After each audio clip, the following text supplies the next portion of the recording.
কেমন আছো ছোট্ট বন্ধুরা? আশা করি সবাই ভালো আছো, সুস্থ আছো। নোভা একাডেমিক কেয়ারের পক্ষ থেকে সবাইকে ভালোবাসা এবং শুভেচ্ছা। আজকে তোমাদের বাংলা বইয়ের পার্ট 3 অর্থাৎ শুভেচ্ছা জানাই গল্পটা নিয়ে আমরা আলোচনা করব। আমি আছি লিখন, তোমাদের ইনস্ট্রাক্টর হিসেবে। চলো আর দেরি না করে আমাদের গল্পটা শুরু করা যাক। প্রথমত আমরা দেখে নিব আজকের পাঠের শিকনফলগুলো কি কি। আমরা এই পাঠটা শেষ করার পর শুভেচ্ছা কার্ডের সম্পর্কে একটা ধারণা পাবো। শুভেচ্ছা কার্ড দেখতে কেমন হয়, কখন, কেন এগুলো আমরা ব্যবহার করি, এটা কিন্তু আমরা জেনে ফেলব। শুভেচ্ছা কার্ড তৈরি করার কৌশল, শুভেচ্ছা কার্ড কিভাবে তৈরি করতে হয়, কি কি উপকরণ দরকার হয় শুভেচ্ছা কার্ড তৈরি করার জন্য, সব থেকে বড় কথা বন্ধু বান্ধবের সাথে সখ্যতা, মিলেমিশে আনন্দ প্রকাশ, সবার সাথে সুন্দর আচরণের মাধ্যমে কিভাবে সখ্যতা বজায় রাখতে হয় তা বুঝবো। এখানে দেখতে পারবো আমরা মিতুর জন্মদিন উপলক্ষে সবাই মিতুর জন্য শুভেচ্ছা কার্ড তৈরি করবে। চলো আর দেরি না করে আমাদের গল্পটা পড়া শুরু করা যাক। মিতুর জন্মদিন এবং খুশি আপার ঘোষণা। স্কুলের টিফিনের সময় রাশেদ, ঝিমিত, ঐশী, তিথি কথা বলছিল। এমন সময় রোশান এসে বলল, জানো আজ মিতুর জন্মদিন। শুনে ঐশী বলল, তাই নাকি? তাহলে তো কিছু একটা করতে হয়। ঝিমিত বলল, কিন্তু কিভাবে? এরপর তো খুশি আপার ক্লাস, জন্মদিন, কিছু একটা করতে হবে। কি করা যায়? এটা নিয়ে কথা বলতে বলতে ক্লাসের ঘন্টা বাজলো। খুশি আপা ব্যাগ নিয়ে ক্লাসে ঢুকলেন। বললেন, আজ মজার একটা কাজ করব, শুভেচ্ছা কার্ড বানাবো। তাহলে কিন্তু এখানে দেখতে পাচ্ছি খুশি তাদের স্কুল শিক্ষক, এবং তিনি কিন্তু প্রথম শুভেচ্ছা কার্ডের কথাটা তাদের সামনে নিয়ে আসলো। কারা ছিল ক্লাসে? রাশেদ, ঝিমিত, ঐশী, তিথি, রোশান। চলো এর পরবর্তীতে আমরা দেখতে পাচ্ছি তিথি দাঁড়িয়ে বলল, শুভেচ্ছা কার্ড কি আপা? আপা বললেন, শুভেচ্ছা কার্ড এক ধরনের নকশা করা কার্ড।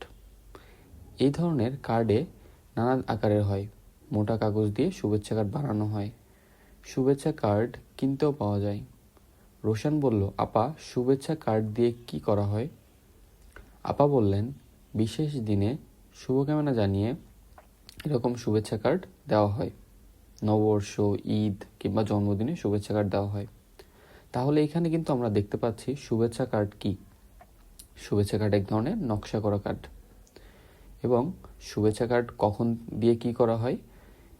বিশেষ দিনে শুভকামনা জানিয়ে এরকম শুভেচ্ছা কার্ড দেওয়া হয়।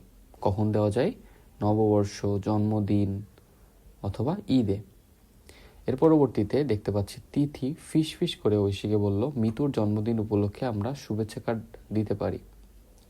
তাহলে মিতুর জন্মদিন উপলক্ষে শুভেচ্ছা কার্ড দেওয়ার ধারণাটা কার মধ্যে আসলো? তিথির মধ্যে। এবং মিতুর যে জন্মদিন, এটা কিন্তু আমরা এখান থেকে লক্ষ্য করি যে আজকে কার জন্মদিন?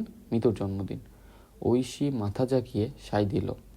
খুশি আপা বললেন, কার্ড বানাতে কয়েকটা জিনিস লাগবে। মোটা কাগজ, রঙিন কাগজ, কাঁচি, রঙিন কলম, আঠা, এগুলো আমি নিয়ে এসেছি। তারপর তিনি সবাইকে কয়েকটি দলে ভাগ করে দিলেন। বললেন, অনেকভাবেই শুভেচ্ছা কার্ড বানানো যায়, আমি একটা উপায় বলি, কাজের ধাপগুলা খেয়াল করো। তো এখানে আমরা দেখতে পাচ্ছি কার্ড, শুভেচ্ছা কার্ড বানাতে যেই উপকরণ দরকার হয় এগুলো কিন্তু দেওয়া আছে। যেমন মোটা কাগজ, রঙিন কাগজ, কাঁচি, রঙিন কলম, আঠা। পরবর্তীতে শিক্ষক অর্থাৎ খুশি আপা তাদের শুভেচ্ছা কার্ড বানানোর ধাপগুলা বুঝিয়ে দিল। কিভাবে? বড় মোটা কাগজ থেকে একটা অংশ কেটে নিব, এটাই হবে শুভেচ্ছা কার্ড। এই কার্ডে গোল, লম্বা বা যে কোনো আকারে হতে পারে। পাতলা রঙিন কাগজ কেটে ফুল, লতা, পাতা বানাবো। সেগুলো শুভেচ্ছা কার্ডের চারিদিকে আঠা দিয়ে লাগাবো। তবে রঙিন কলম দিয়ে আঁকলেও হয়। কার্ডের মাঝখানে লেখার জন্য একটা জায়গা থাকবে, সেখানে শুভেচ্ছা জানিয়ে আমরা কিছু কথা লিখব। অল্প কথায় শুভেচ্ছা জানাতে হয়। মনে রাখবা, শুভেচ্ছা কিন্তু অল্প কথায় জানাতে হয়। এর পরবর্তীতে খুশি আপা কিছু শুভেচ্ছা কার্ডের নমুনাও লিখে দেন। চলো আমরা সেগুলো দেখি।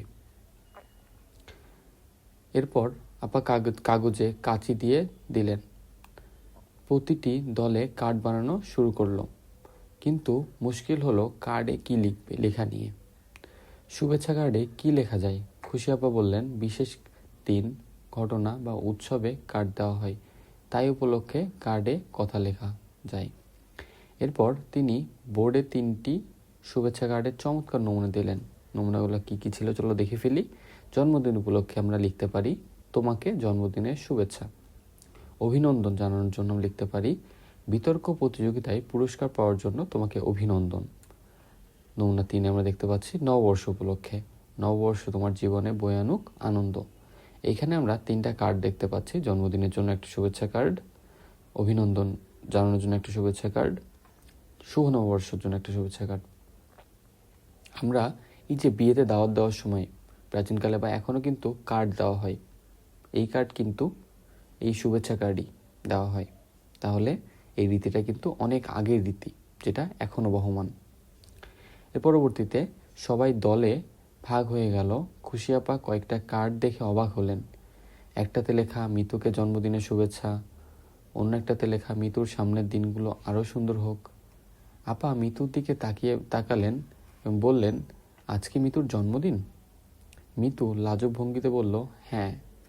আপা বললেন, আমরা কার্ড দিয়ে শুভেচ্ছা জানাতে পারি, আবার মুখে সুন্দর করে বলেও শুভেচ্ছা জানাতে পারি। এসে সবাই মিতুকে শুভ জন্মদিন বলি। তারপর সবাই একসাথে শুভ জন্মদিন মিতু বলল। এবার চলো তোমাদের অনুশীলনী কিছু প্রশ্নের উত্তর দেওয়া যাক।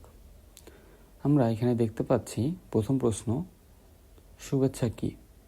শুভেচ্ছা কি? কোনো শুভ বা আনন্দের দিনে কারো প্রতি শুভকামনা বা ভালো লাগার অনুভূতি প্রকাশ করাই শুভেচ্ছা। আমরা কেন শুভেচ্ছা জানাই অন্যদেরকে?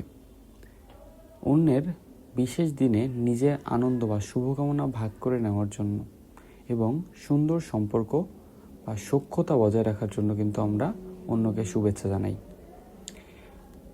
প্রশ্ন 3, শুভেচ্ছা কার্ড তৈরি করতে কি কি জিনিসের প্রয়োজন হয়? আশা করি এটা তোমরা সবাই বলতে পারবা যারা এই পাঠটা ভালো করে পড়েছো। মোটা কাগজ, রঙিন কাগজ, কাঁচি, রঙিন কলম, আঠা, এই জিনিসগুলো দিয়ে কিন্তু আমরা শুভেচ্ছা কার্ড তৈরি করতে পারি। এর পরবর্তীতে আমাদের দেখতে পাচ্ছিলাম সবাই অসুবিধা হচ্ছিল কোথায়, শুভেচ্ছা কার্ডে কী লিখবে সেই বিষয়ে। তো আমরা এখানে কিছু অকেশনে শুভেচ্ছা কার্ডে কী কী লেখা যেতে পারে তার উদাহরণ আমরা দিয়েছি। চলো আমরা সেগুলো একবার দেখে নিই। ছোট ভাইয়ের জন্মদিন, তখন আমরা যে শুভেচ্ছা কার্ড দেওয়ার সময় শুভেচ্ছা কার্ডে কী লিখতে পারি? প্রিয় অনু, জন্মদিনের অনেক অনেক আদর এবং ভালোবাসা রইল। ঈদ বা পূজা, বড়দিন, বুদ্ধ পূর্ণিমা এরকম অনুষ্ঠানে আমরা লিখতে পারি, পবিত্র উৎসবের আনন্দে তোমার জীবনে অনাবিল খুশিতে ভরিয়ে দিক। বাংলা নববর্ষে আমরা কি লিখতে পারি? শুভ জন্মদিন, বছরটি তোমার জীবনে বয়ে আনুক অনেক অনেক আনন্দ। মায়ের জন্মদিন, আমার প্রিয় মা, শুভ জন্মদিন, সুস্থ এবং সুন্দরভাবে বেঁচে থাকো সারা জীবন। বিজয় দিবসে আমরা কি লিখতে পারি? মহান বিজয় দিবসে লাল সবুজের শুভেচ্ছা এবং গভীর শ্রদ্ধাঞ্জলি। তোমাদের সবাইকে ধন্যবাদ আজকে এই ক্লাসটা করার জন্য। আশা করি এই ক্লাসটা করার পরে তুমি অনেক বিষয় শিখতে পেরেছো, যেটা তোমার বাস্তব জীবনে সাহায্য করবে। আজকে তোমার জন্য একটা বাড়ির কাজ দেওয়া থাকবে, তোমাদের পছন্দের একটা নকশা করে শুভেচ্ছা কার্ড তৈরি করো। আমি তোমাকে একটু হিন্ট দিয়ে দিই, শুভেচ্ছা কার্ডটা কখন, কাদের জন্য, কী উপলক্ষে তৈরি করবে। আমরা তো সবাই আমাদের মাকে ভালোবাসি, তাহলে আমরা মায়ের জন্মদিনের সময় আমরা কিন্তু একটা শুভেচ্ছা কার্ড তৈরি করতে পারি, যেখানে আমরা এমন কিছু লিখতে পারি, প্রিয় জন্মদিন মা, শুভ জন্মদিন, সুস্থ এবং সুন্দরভাবে বেঁচে থাকো সারা জীবন।